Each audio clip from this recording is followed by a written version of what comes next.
Divinely abled എന്ന് ഞാൻ പറയുന്ന സ്പെഷ്യലി ഏബിൾഡ്, ഇത് യൂഫമിസമാണ്. അതുപോലാണ് പ്രജാദൈവങ്ങൾ എന്ന് ഞാൻ പറഞ്ഞിട്ടുണ്ടെങ്കിൽ അത് ആ ജനതയാണ് ഞാൻ പറയുന്നത്. എന്തേ നിങ്ങൾക്ക് എന്നെ തകർക്കാൻ ഇങ്ങനെയുള്ള ചില സ്ക്രിപ്റ്റുകൾ ഉണ്ടാക്കിയേ മതിയാവൂ എന്ന് പറയുന്ന നിർബന്ധ ബുദ്ധി നിങ്ങളുടെ ജേർണലിസം അല്ല, നിങ്ങളുടെ മലീമസമായ ജേർണലിസ്റ്റിക് ചിന്താഗതിയാണ്. ആ ചിന്താഗതിയൊന്നും വിഴുങ്ങാൻ ജനങ്ങൾ ബാധ്യസ്ഥരല്ല, അവർക്ക് യാതൊരു ബാധ്യതയുമില്ല. ജേർണലിസത്തിന്റെ പ്രധാന ഉദ്ദേശം എന്താണെന്ന് ചോദിച്ചാൽ സത്യം എന്താണോ അത് എത്തിച്ചു കൊടുക്കുക. ഇതിനപ്പുറവും ഇപ്പുറവും ജേർണലിസത്തിന് ഒരു വരിയില്ല, ഉത്തരവാദിത്വമില്ല. You have no right to distort. അത് ജനങ്ങളുടെ ജീവിതത്തിൽ ഒരു ഇംപ്ലിക്കേഷനാണ് ഉണ്ടാക്കുന്നത്. ഒരു 5 വർഷത്തെ ജനങ്ങൾക്ക് സത്യം ജയിക്കാൻ ഉള്ള ഹാൻഡിലായി മാറണമെങ്കിൽ നിങ്ങൾ ഡിസ്റ്റോർട്ട് ചെയ്ത് 5 വർഷം അവർക്ക് ശാപം പതിച്ചു കൊടുക്കാനുള്ള ഒരു വഴി നിങ്ങൾ തെളിയിച്ചു കൊടുക്കുക മാത്രമാണ് ചെയ്യുന്നത്. ഞാൻ പറയുന്നതിനോട് വിയോജിപ്പുണ്ടെങ്കിൽ മധുവിന് ഞാൻ മാറിത്തരാം. You can come.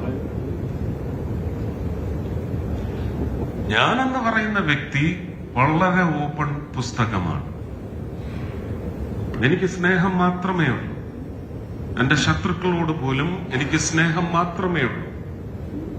പക്ഷെ എന്റെ സത്യത്തെ ദ്രോഹിക്കാൻ വന്നാൽ, ഇപ്പൊ മധു തന്നെ എന്നെ ഒന്ന് ഇൻസ്റ്റിഗേറ്റ് ചെയ്തിട്ടുണ്ട് ഇവിടെ വിഴിഞ്ഞം സമരത്തെ സംബന്ധിച്ച്.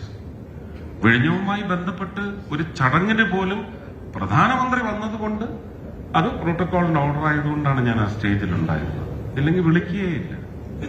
പക്ഷെ വിഴിഞ്ഞം സാധ്യമായത് എങ്ങനെ എന്നൊരു കാലത്ത് പ്രധാനമന്ത്രി ശ്രീ നരേന്ദ്രമോദി ഒരു പുസ്തകം എഴുതുമെങ്കിൽ അതിലെ പ്രധാനപ്പെട്ട പേരുകളിലൊന്ന് എന്റേതായിരിക്കും. അതിന് മറുപടി ഇവിടെ ഇരിക്കുന്ന ശ്രീ രഘുചന്ദ്രൻ നായർക്ക് 2 മിനിറ്റ് ഞാൻ കൊടുക്കാൻ തയ്യാറാണ്. അദ്ദേഹം പറയണം. 96 മുതൽ ഇതിനു വേണ്ടി സമരം ചെയ്യുന്ന ആളാണ്. ഏതൊക്കെ കാലഘട്ടമാണത്? ലീഡർ ശ്രീ കരുണാകരൻ ഒഴിച്ച് പിന്നെ വന്ന എല്ലാ മന്ത്രിസഭകളും ബിഡിങ്ങിന് ആൾക്കാരെ കൊണ്ടുവന്നു. നയനാർ സഖാവ് കൊണ്ടുവന്നാൽ, അച്യുതാനന്ദൻ സഖാവ് കൊണ്ടുവന്നാൽ അപ്പൊ തന്നെ കോൺഗ്രസുകാർ പറയും ഇല്ല അത് ചൈനയാണ്, കൊടുക്കാൻ ഒക്കത്തില്ല, ബിഡിങ് ക്യാൻസൽ, വിഴിഞ്ഞം നമുക്ക് നഷ്ടപ്പെട്ടു. മറിച്ച്